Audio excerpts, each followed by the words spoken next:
Seterusnya, kita akan lihat macam mana nak nyatakan nilai digit bagi nombor yang bergaris. Okey, soalan A, nombor yang bergaris di situ ialah nombor 1. Okey, nombor dalam asas 2 yang diberi pada kamu ialah 111, 101 asas 2. Okey, yang bergaris di sini ialah nombor 1. Jika kita buat jadual macam ni. Okey, nombor yang bergaris adalah 1 di sini. Okey, dan jangan lupa, okey, kita tulis daripada belakang 200, 201, 202 dan seterusnya.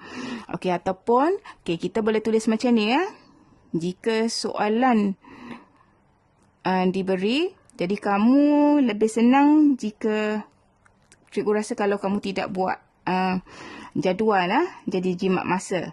Okey, sekarang ini adalah nombor yang bergaris. Okey, jadi kita tulis daripada belakang inilah okey, tidak perlu tulis 2 pun tidak apa sebab sini sudah ada 2 kan. Jadi terus 0, 1, 2, okey, 3, 4,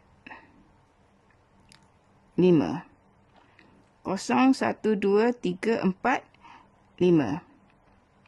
Okay, jadi sekarang nombor yang bergaris di sini ialah nilai tempat dia adalah pada 2 kuasa 3 kan. Jadi nilai digit bagi 1 di sini ialah 1 darab dengan 2 kuasa 3. Nilai digitnya ialah 1 darab dengan 2 kuasa 3 iaitu 8. Okey, kita boleh semak guna kalkulator.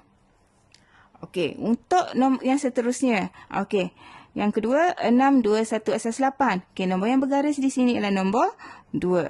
Okey, nombor 2, okey, nilai tempatnya ialah 8 kuasa 1. Jadi, di sini ialah kita tulis 2 darab 8 kuasa 1.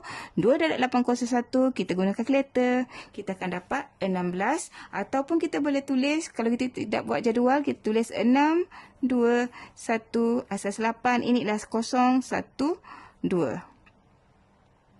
Okey, jadi nombor 2 di sini, nilai tempatnya ialah 8 kuasa 1. Tengok 1 di atas. Okey, jadi kita dapatlah nilai digitnya ialah 16. Okey, seterusnya kamu buat latihan pada muka surat 9.